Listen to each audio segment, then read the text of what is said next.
All right, let's take you live now to Houston, Texas. U.S. Vice President Kamala Harris is speaking. Thank you. Thank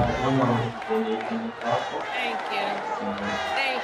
Thank you. Thank you. Thank you. Thank you. Thank you, everybody. Thank you. Thank you. Thank you. Thank you. Oh, thank you all. Thank you so very much. Thank you. Can we hear it for Brittany, please?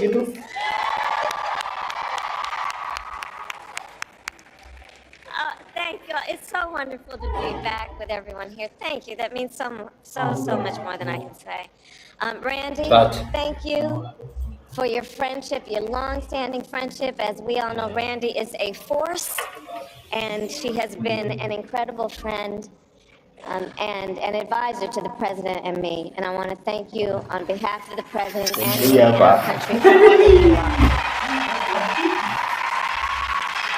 are.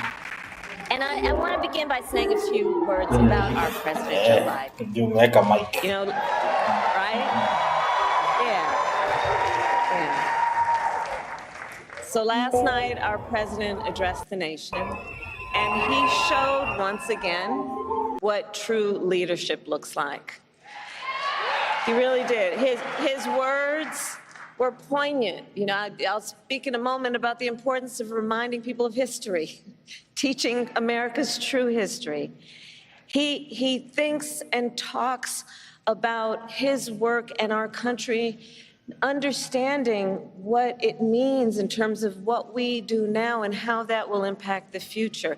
He thinks about our history in the context of the importance of the work we do now. And over the past 3.5 years, and over his entire career, Joe has led with grace and strength and bold vision and deep compassion. And as he said,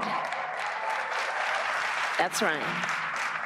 And as he said, in the next 6 months, he will continue to fight for the American people. And I know we are all deeply, deeply grateful for his continued service to our nation.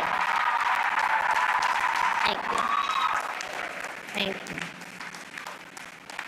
And to the members of AFT, I thank you for your service to our nation.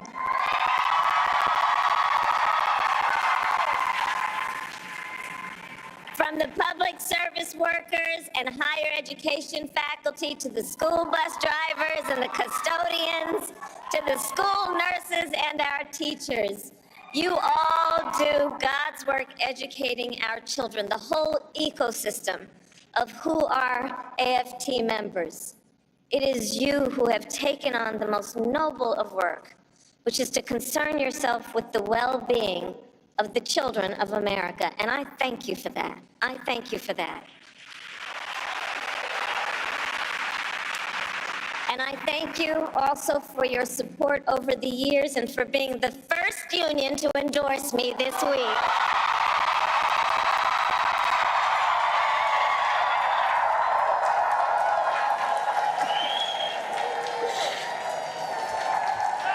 Thank you. I thank you. I thank you. And as you may know, I am a proud product of public education. Many of you know that my first grade teacher, Mrs. Frances Wilson, God rest her soul, taught me and educated me and encouraged me and inspired me.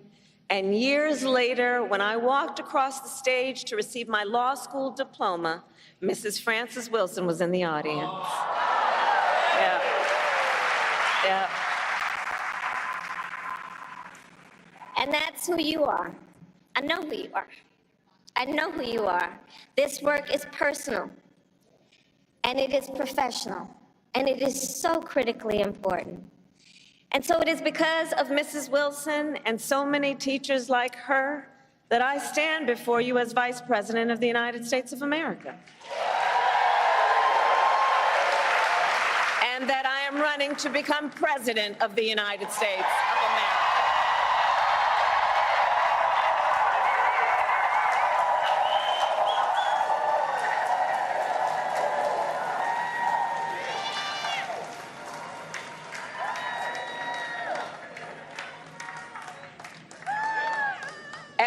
know firsthand is that our teachers and all those who are here, all the members of AFT, I know that by nature, you are visionaries. You are focused on the future. The work you do is about a focus on the future. You see the potential in every child.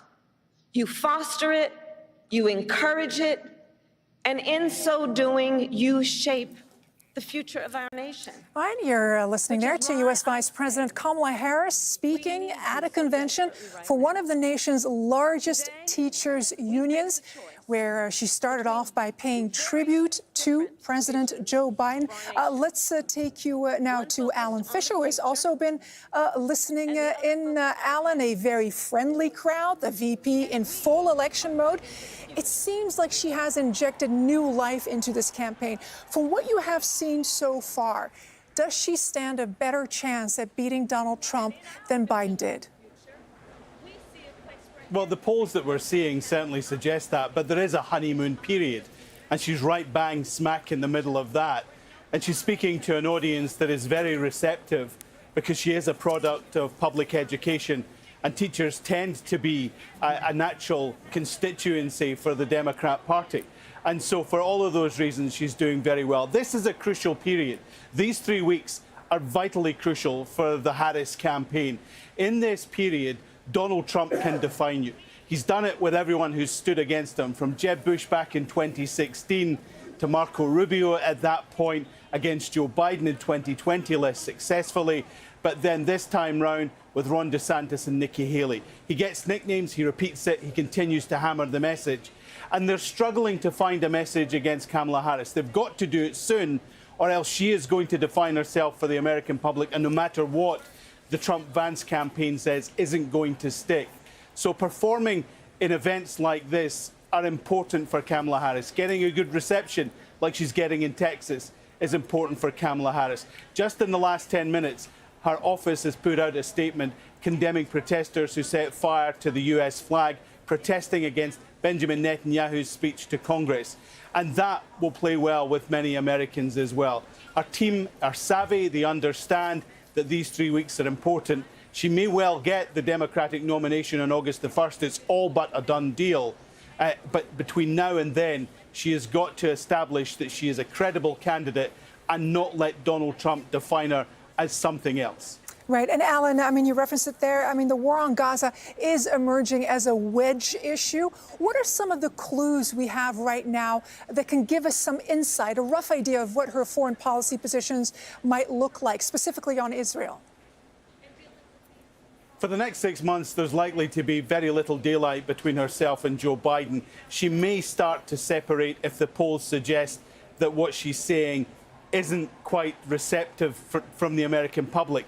But remember, Kamala Harris was the first of the Biden administration to call for a ceasefire in Gaza. No ifs or buts, she was the first to do it. And so you see where she is positioning herself on this issue. And of course, she's coming back from Texas to meet with Benjamin Netanyahu. He will have a meeting with Joe Biden in the Oval Office in a couple of hours' time. Then he will go to Kamala Harris's office in the building right next to the White House, the old Executive Office building, and there he will meet with the woman who is running for president. Now, add to that, he's also going to meet Donald Trump on Friday. But the most crucial meeting isn't going to be with Joe Biden, who may well put pressure on Benjamin Netanyahu to push towards a ceasefire. He is very keen on that idea, particularly for his legacy as he's about to leave the Oval Office. But what he might face is a much more forceful Kamala Harris, who will demand that he does more with a ceasefire and also getting aid into Gaza. The readout of that meeting will normally be couched in diplomatic language. What will be interesting is in the days after, 2 or 3 days after, we may start to get insiders giving us exactly what happened in that meeting between the two. Alan Fisher reporting from the White House. Thank you, Alan.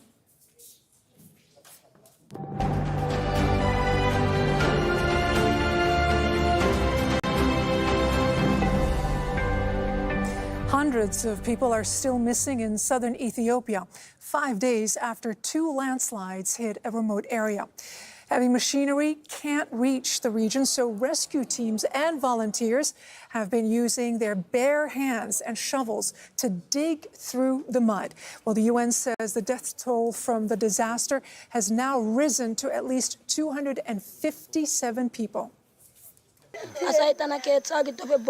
I was swallowed by a mudslide along with many people, including my children. They dug me out, but 4 of my children died and remained buried.